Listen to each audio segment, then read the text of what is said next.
The Innocents Abroad by Mark Twain, Chapter 56. Departure from Jerusalem. Samson. The Plain of Sharon. Arrival at Joppa. Horse of Simon the Tanner. The long pilgrimage ended. Character of Palestine scenery. The curse. We visited all the holy places about Jerusalem which we had left unvisited when we journeyed to the Jordan, and then, about 3 o'clock one afternoon, we fell into procession and marched out at the stately Damascus gate, and the walls of Jerusalem shut us out forever. We paused on the summit of a distant hill and took a final look and made a final farewell to the venerable city which had been such a good home to us. For about 4 hours we traveled downhill constantly. We followed a narrow bridle path which traversed the beds of the mountain gorges, and when we could we got out of the way of the long trains of laden camels and asses, and when we could not we suffered the misery of being mashed up against perpendicular walls of rock and having our legs bruised by the passing freight. Jack was caught 2 or 3 times, and Dan and Moult as often. One horse had a heavy fall on the slippery rocks, and the others had narrow escapes. However, this was as good a road as we had found in Palestine, and possibly even the best, and so there was not much grumbling. Sometimes, in the glens, we came upon luxuriant orchards of figs, apricots, pomegranates, and such things, but oftener the scenery was rugged, mountainous, verdureless, and forbidding. Here and there towers were perched high up on acclivities which seemed almost inaccessible.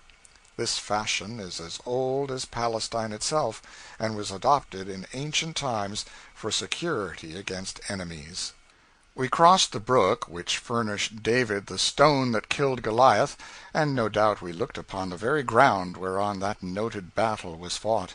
We passed by a picturesque old Gothic ruin, whose stone pavements had rung to the armed heels of many a valorous crusader, and we rode through a piece of country which we were told once knew Samson as a citizen. We stayed all night with the good monks at the convent of Ramleh, and in the morning got up and galloped the horses a good part of the distance from there to Jaffa, or Joppa, for the plain was as level as a floor and free from stones, and besides this was our last march in Holy Land.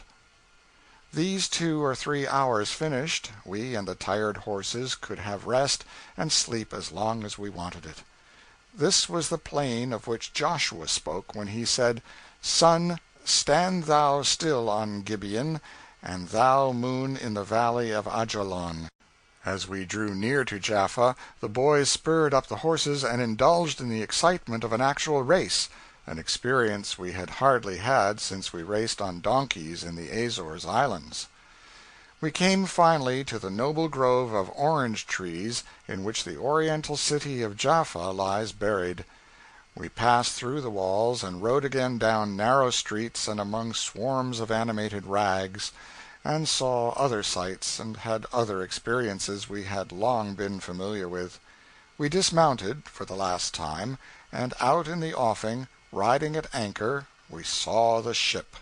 I put an exclamation point there because we felt one when we saw the vessel.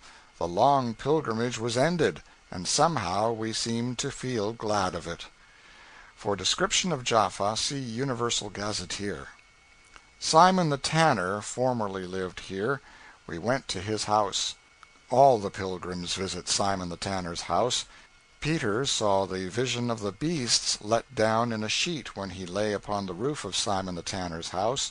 It was from Jaffa that Jonah sailed when he was told to go and prophesy against Nineveh, and no doubt it was not far from the town that the whale threw him up when he discovered that he had no ticket.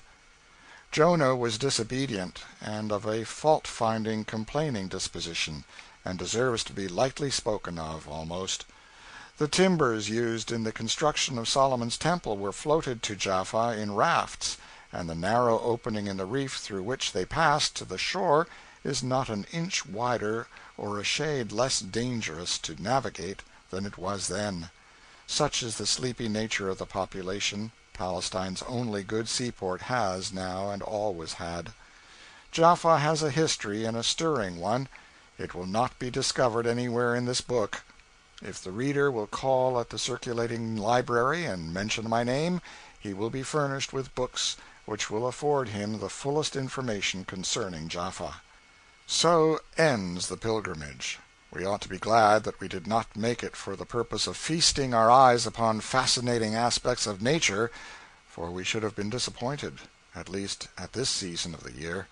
A writer in Life in the Holy Land observes, "Monotonous and uninviting as much of the Holy Land will appear to persons accustomed to the almost constant verdure of flowers, ample streams, and varied surface of our own country, we must remember that its aspect to the Israelites after the weary march of 40 years through the desert must have been very different." Which all of us will freely grant. But it truly is monotonous and uninviting, and there is no sufficient reason for describing it as being otherwise. Of all the lands there are for dismal scenery, I think Palestine must be the prince. The hills are barren, they are dull of color, they are unpicturesque in shape. The valleys are unsightly deserts fringed with a feeble vegetation that has an expression about it of being sorrowful and despondent.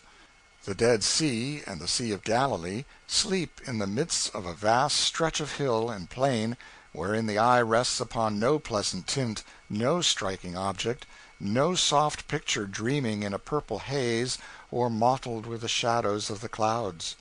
Every outline is harsh, every feature is distinct. There is no perspective. Distance works no enchantment here. It is a hopeless, dreary, heartbroken land.